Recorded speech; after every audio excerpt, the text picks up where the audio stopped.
ধুবুৰীৰ জুইচলা কাৰখানাৰ মাটি বিক্ৰীৰ বিৰুদ্ধে প্ৰতিবাদ উমকো বাচাও কমিটিৰ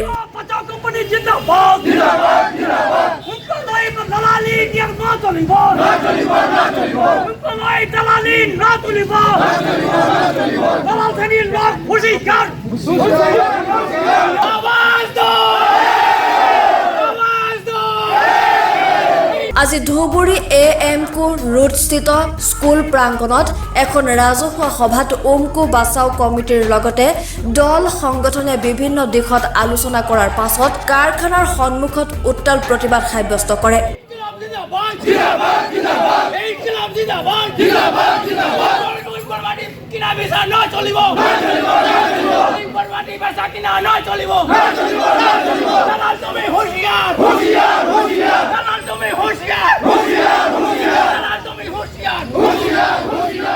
ব্ৰিটিছৰ দিনৰ এই জুইচলা কাৰখানা আজিৰ তাৰিখত অতীত হোৱাৰ পথত গতি কৰিছে।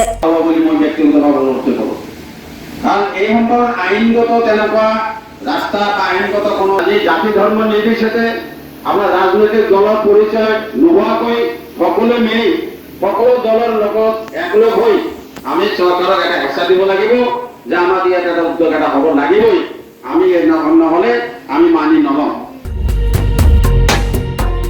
সম্প্ৰতি ধ্বংসৰ গৰাহলৈ গতি কৰা একমাত্ৰ জুইচলা কাৰখানাটো ব্যক্তিগত ITC কোম্পানীয়ে একাংশ দালাল শ্ৰেণীৰ লোকৰ সৈতে মিলি কাৰখানাৰ মাটি বিক্ৰী কৰাৰ ষড়যন্ত্ৰত লিপ্ত হোৱাৰ অভিযোগ উঠিছে। অভিযোগ অনুসৰি Kamrup ice and cold stores নামৰ এটা ব্যক্তিগত খণ্ডৰ কোম্পানীক প্ৰায় 110 বিঘা মাটি 5টা ভাগত ভাগ কৰি বিক্ৰী কৰিছে, যাৰ বাবে আজি কাৰখানাৰ সন্মুখত উত্তাল প্ৰতিবাদ সাব্যস্ত কৰা পৰিলক্ষিত হয়।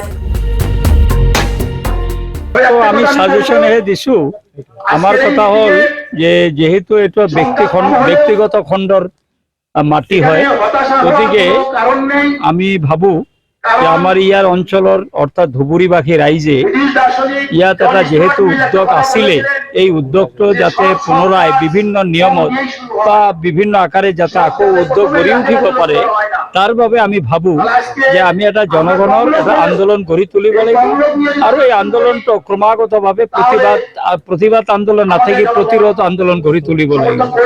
দৰকাৰ হলে আমাৰ ইয়াৰ পৰা যিসকল প্ৰতিনিধি হ'ব তেওঁলোকে কেন্দ্ৰীয় চৰকাৰৰ মন্ত্ৰী আৰু অসম চৰকাৰৰ মন্ত্ৰী তেওঁলোকক লগ ধৰিব লাগে।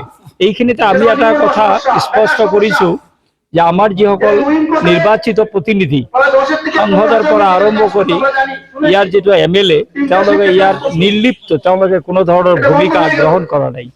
এই উদ্যোগটো গঢ়ি তোলাৰ ক্ষেত্ৰত আমাৰ ৰাইজৰ বহুখিনি সকাহ হ'ব, কাৰণ ইতিমধ্যে ইয়াৰ পৰা শ্ৰমজীৱী মানুহ যিসকলে শ্ৰমিক তেওঁলোকে অসমৰ বাহিৰত কেৰালা, মহাৰাষ্ট্ৰ, দিল্লী বা ইত্যাদি কৰি বিভিন্ন ঠাইত তেওঁলোকে কাম কৰিবলৈ যায়।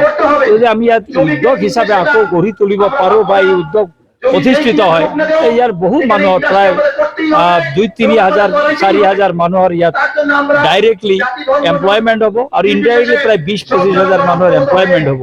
গতিকে আমি ভাবোঁ ইয়াত এটা গণ আন্দোলন গঢ়ি তোলা হওক।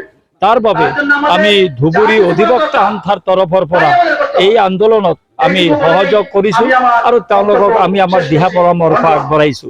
তেওঁলোকে যদি এই দিহা পৰামৰ্শৰে তেওঁলোকে আগবাঢ়ি যায়, আমাৰ ইয়াত যিসকল উপস্থিত অধিবক্তা আছে তেওঁলোকে সদায় তেওঁলোকক সহায় সহযোগিতা আগবঢ়াব, এই প্ৰতিশ্ৰুতি দি আমি আহিছো।